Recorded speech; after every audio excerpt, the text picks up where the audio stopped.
acabamos de hablar del cambio de gobierno, el cambio de partido que gobierna la República Dominicana luego de tantos años del Partido de la Liberación Dominicana, 16 de forma continua en el último periodo. Cuando una de las razones que provocaron este cambio fue el tema de que una gran cantidad de la población y de sectores buscaban la persecución a la corrupción y a la impunidad. Y esto está estrictamente vinculado a la justicia. Hemos podido ver en todo este año temas que comienzan a final del año pasado con la designación del presidente de Miriam Germán y de Jenny Berenice, con el primer decreto antes que su gabinete para lucir una justicia independiente y dar un signo de esto, darle una importancia especial a esto. Y a raíz de ahí hemos visto ya inicio de casos, tenemos pulpos, corales y todo esto hasta el día de hoy. ¿Cómo evalúa usted la justicia en este momento y su opinión si realmente tenemos no una justicia independiente, sino un Ministerio Público independiente? Mira, yo creo que el Ministerio Público ha recobrado un carácter de mucho mayor independencia que la que habíamos observado hasta ahora. Es decir, el Partido de la Liberación Dominicana tenía mucho más control de esos mecanismos, sobre todo porque muchos de sus procuradores, muchos de sus fiscales eran personas o del propio Partido de la Liberación Dominicana o muy cercanas a los presidentes. Yo creo que en este caso el hecho de Miriam Germán, por ejemplo, Miriam Germán es una juez de carrera, llegó hasta la Suprema. Te diría que no llegó a ser presidenta de la Suprema casi por una injusticia de que los políticos no quieren tener una gente con carácter independiente, y Miriam tiene esencialmente esa condición. Tiene además una experiencia a nivel de Ministerio Público, porque antes de ser juez fue parte del Ministerio Público con el doctor Julio Ibarra Ríos, que después fue miembro de la Suprema también. Es decir, que yo creo que esto le da un carácter particular al Ministerio Público. Y ojalá se siga fortaleciendo esto. La propia Jenny Berenice, el propio Camacho, que están ahí, son jóvenes que vienen de la escuela del Ministerio Público, que se han estado formando. Alguna gente dice, bueno, se formaron al gobierno del PLD. Bueno, pero qué bueno que algunas cosas buenas de esas quedaran. Entonces, yo creo que hay que seguir trabajando. Eso no se resuelve de un plumazo. Eso es una cultura, es una decisión política importante también. El gobierno hasta ahora ha mostrado interés en que eso se cumpla, y ojalá que se cumpla. Y yo creo que esa lucha contra la corrupción que se ha abierto debe ir acompañada, a mi juicio, de algo que es como la tambora. Le damos con las dos manos para que tenga ritmo. No basta con que procesemos a muchos corruptos, sino es necesario que vayamos poniendo los controles en paralelo para que quienes están a los cargos públicos, quienes tienen oportunidad de tener acceso a cargos públicos, aun cuando tengan la tentación, no encuentren la manera. Porque no es posible que tantas operaciones de la naturaleza con que se divulgan ahí puedan ocurrir en un estado y que nadie tenga control. Entonces yo creo que en la medida en que el gobierno pueda ir impulsando, apoyando estos procesos, pero de una vez fortaleciendo los controles del Estado, yo creo que vamos a tener éxito. Porque no olvidemos que la República Dominicana, incluso los procesos judiciales en República Dominicana se iniciaron casi primero que en la mayoría de los países. Incluso recuerda que aquí procesamos a un presidente, a un expresidente. Sí, a Salvador Blanco. Aquí procesamos y fue a la cárcel. Un expresidente. Pero ¿qué pasa? Y hemos procesado mucho corrupto. Mucha gente ha tenido expedientes y van a la justicia y lo corretean. Pero al final se quedan con los fondos que se roban. Y eso no tiene sentido. ¿Usted cree que hay que recuperar todos esos fondos? Hay que recuperar, claro, yo creo que hay que recuperar eso. De hecho, el gobierno tiene un conjunto de abogados y ya ha introducido una demanda, creo que en uno de los procesos, no sé si es en el pulpo o en el otro, para recuperar una demanda. Yo creo que eso hay que hacerlo. Ese saneamiento hay que hacerlo, es necesario hacerlo. Ahora, y tú tomas, por ejemplo, en el campo militar, que es un tema importante y delicado. En el campo militar, esa dinámica irregular se ha hecho sistémica y eso hay que solucionarlo también. Porque no es posible que un grupo de oficiales pueda tener la capacidad de maniobrar sin control toda esa cantidad de dinero que se dice que esta gente manejó ahí. Sin embargo, tú tienes unos cuerpos armados en precariedades, y es como decir, precariedad en medio de la abundancia, porque entonces mientras hay precariedades para una cosa, entonces esta gente puede hacer eso. Entonces tú dices, el gobierno entonces tiene que resolver eso. Un oficial no puede vivir con 30,000 pesos. Una persona no puede vivir con 30,000 pesos. Bueno, ahora se acaba de hacer un aumento. Anunciaron que los rasos van a tener 20,000 pesos por fin. Pero con 20,000 pesos no vive una persona. Entonces, tenemos que poner, como dirían los franceses, el pan sobre la mesa y conversar de lo que el país necesita. Una persona no puede vivir con 20,000 pesos. Quítale a una persona la seguridad social, el gasto, un cosito. ¿Cuánto va la persona a recibir? Solo calcula lo que les cuesta venir a su trabajo, venir a pagar el pasaje. Yo le explicaba el otro día a una comunicadora lo que es un conveyor o un transportador, que es esa correa que hay en las industrias y que transporta la materia prima y que se le van poniendo los tickets, las partes hasta obtener un producto final. Claro. Y recuerdo, y usted que ha manejado editoras siempre sabe muy bien de qué estoy hablando. Y yo le vinculaba a esto y le decía que las informaciones y las noticias son como un conveyor que comienzan y todos los días se le ponen, van ocurriendo cosas hasta que algún día termina la noticia o termina el caso. Metieron preso a fulano, al mes que viene lo van al caso, después, y es muy parecido a todo esto. Usted que conoce todos los procesos de República Dominicana, la historia con relación a los casos de justicia, cómo se maneja la justicia, quién designa la justicia, el mismo régimen de consecuencia, el cual usted entiende que en este caso tiene que aumentar. Y ve lo que está ocurriendo ahora, que nadie cuestiona a la procuradora, nadie cuestiona la lucha contra la corrupción.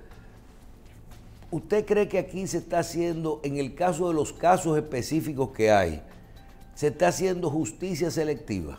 Porque si tenemos 600 casos, ¿quién decide cuál escoger? ¿El presidente, el entorno, la familia, los colaboradores de al lado? Con tantos casos pendientes, ¿verdad? ¿Usted no cree que puede haber algo de justicia selectiva? ¿Cómo lo veo? Todo eso es posible. Y comencé diciéndote que el Ministerio Público, lo que estoy mirando, me gusta. Es decir, yo creo que es positivo lo que ha estado ocurriendo. Pero el Ministerio Público no es más que parte de un sistema judicial que debe terminar en ese régimen de consecuencias. Es decir, que quien la hizo se le procesa, lo hace, la paga y tiene unas consecuencias.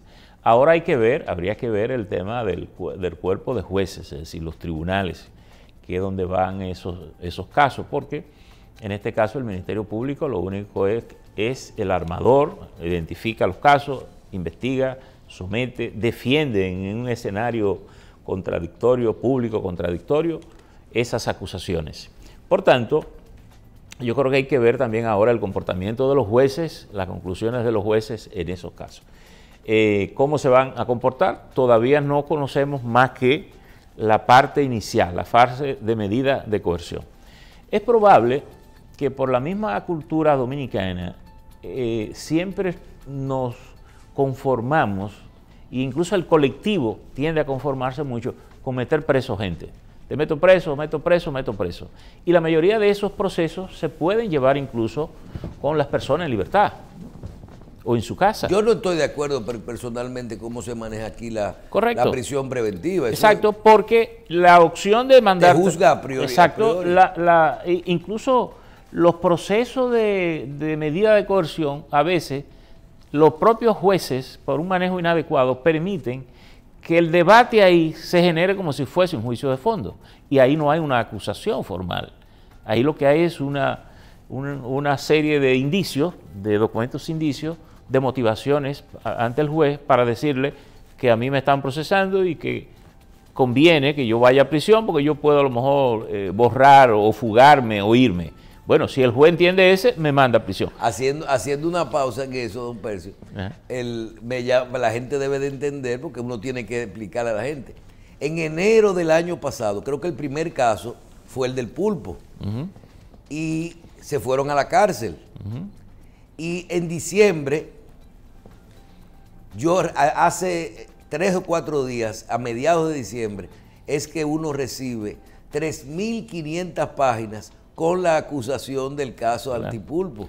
Claro. O sea, la acusación formal del Ministerio Público se presenta a mediados de diciembre, 12 meses después de que esa gente está en la cárcel sin ningún tipo de proceso. Bueno, porque fíjate, pero fíjate que la medida de coerción es justo para eso. Es decir, pues fíjate que algunos casos se declaran complejos.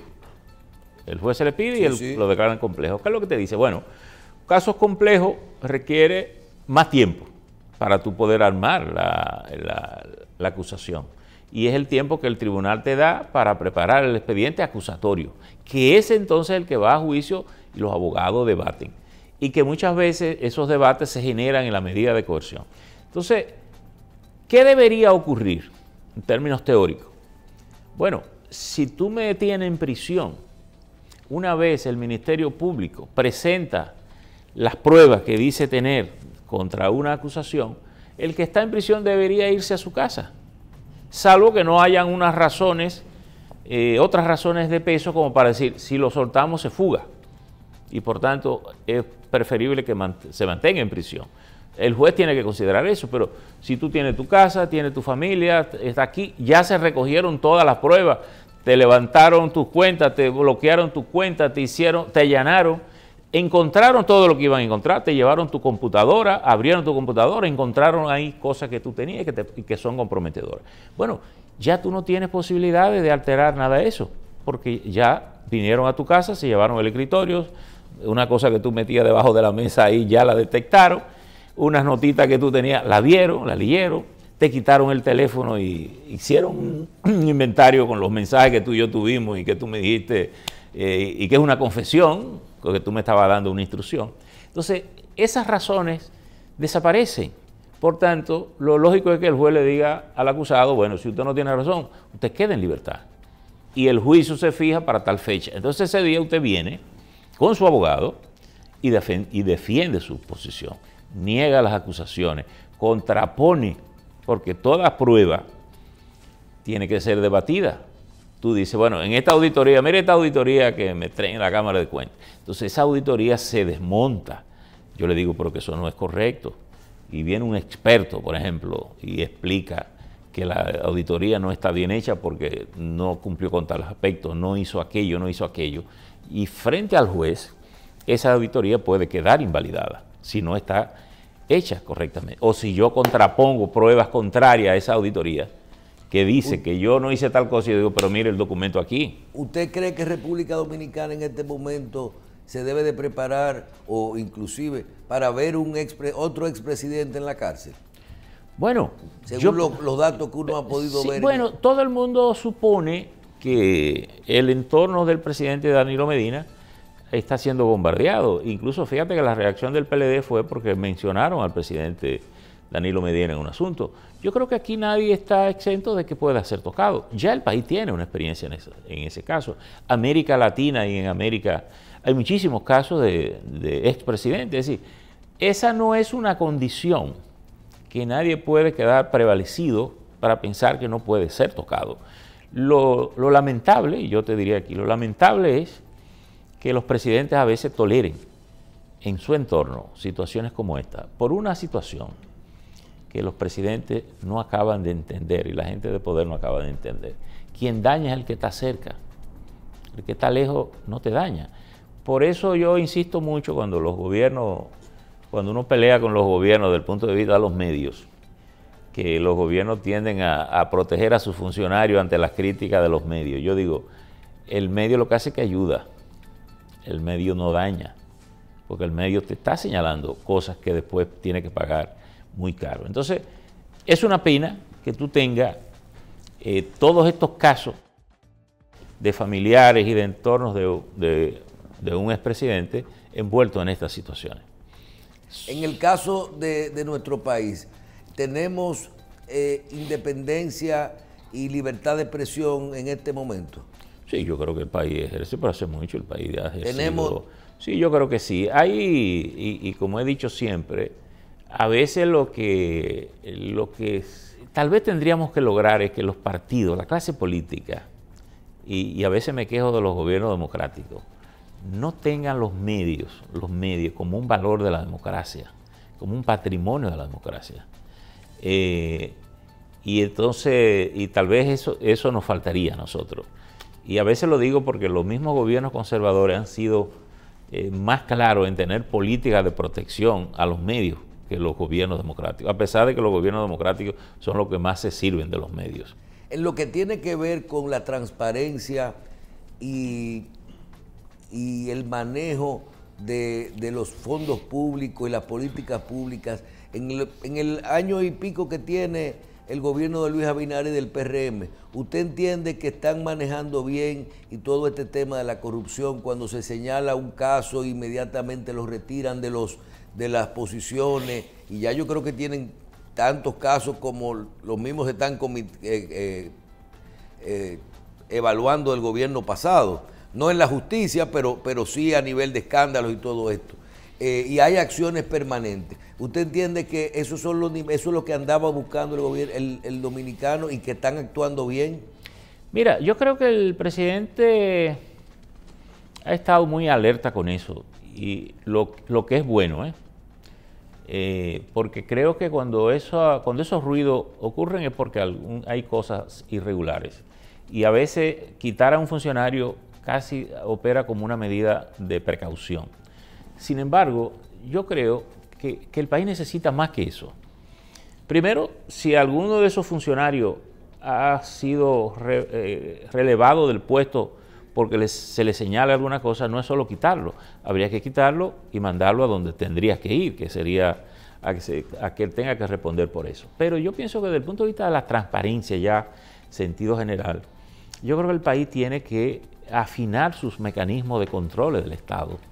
Por ejemplo, no es posible que a las instituciones públicas y a las instituciones que manejan recursos públicos, el país no tenga un procesamiento de auditorías regulares permanentes. No cuando te andan investigando, no, regulares. No hay capacidad de eso, don Pedro. Claro que la hay.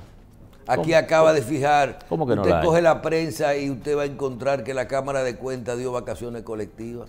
Bueno, pero no. Imagínese. Pero no es que dio vacaciones colectivas, eso se estructura, eso es parte de la estrategia. Tú no puedes tener una entidad manejando recursos que tú no la tengas auditada. Y fíjate, y en las entidades públicas, el carácter de la auditoría tiene dos aspectos muy importantes, que no es lo mismo que una empresa privada. Por ejemplo, una empresa pública, una institución pública, tiene dos aspectos en la auditoría legal y la auditoría económica. La legal es la primera, porque lo primero que el auditor tiene que verificar es si el funcionario actuó dentro del marco de la ley. ¿Ok? Que hay una ley que le norma lo que él puede hacer. Y la gestión, porque no se audita tanto a la persona, sino a la gestión. No, por eso te digo, el funcionario actuó dentro de la ley manda que él pueda hacer eso, que él pueda hacer aquello. Te da autorización la ley que tú puedes dar una compra por administración hasta tal monto y tú la diste. Bueno, sí, él la dio porque se lo permite la ley.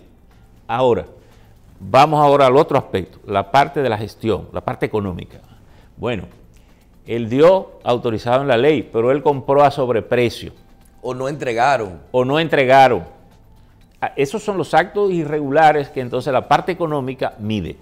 Por tanto, esa auditoría tiene que tener esos dos aspectos importantes. Lo primero es la ley, es decir, si tú estás actuando dentro de la ley. Entonces, el Estado dominicano tiene que tener ese mecanismo de auditoría permanente en las instituciones para verificar que sus operaciones son claras.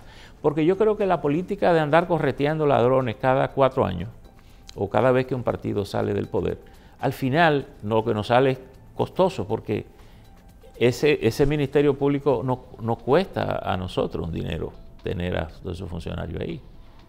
Fíjate que ahora la propia procuradora estaba pidiendo más de 1.000 millones adicionales a lo que tiene. Y tiene un cuerpo de gente trabajando en eso. Porque una auditoría es una investigación. Y para tú tomar una auditoría en una institución que tú la puedes hacer cada cuántos años, 10 años, 15 años. ¿Sabes lo que auditar un ministerio del Estado y que durante 10 años? Eso es una obra impensable. ¿Por qué los procedimientos de controles tú los tienes que tener establecidos? ¿Por qué son los mecanismos previos para la auditoría? Cuando yo te digo, bueno, tú aquí en esta empresa vas a manejar esto de esta manera, y hay un control permanente, no es una auditoría, pero es una verificación para que el auditor, cuando venga a perseguir, encuentre que todos esos documentos están bien. No, él no va a descubrir que tú lo hiciste de una manera cuando se ha establecido de otra. Entonces, esos mecanismos, que en este caso sería de la Contraloría General de la República, porque es la que opera como el mecanismo de control interno, y la Cámara de Cuentas es como el auditor externo que viene de fuera y te verifica. Pero yo creo que Cámara de Cuentas y Contraloría tienen que ponerse de acuerdo para establecer esos procedimientos de controles internos de forma automática, que facilitan la auditoría cuando viene el auditor de fuera. Así es como tiene que operar. Entonces, en ese sentido, yo creo que el gobierno, que está interesado en perseguir la corrupción, por eso te digo, con la otra mano, tiene que ir perfeccionando esos mecanismos de control.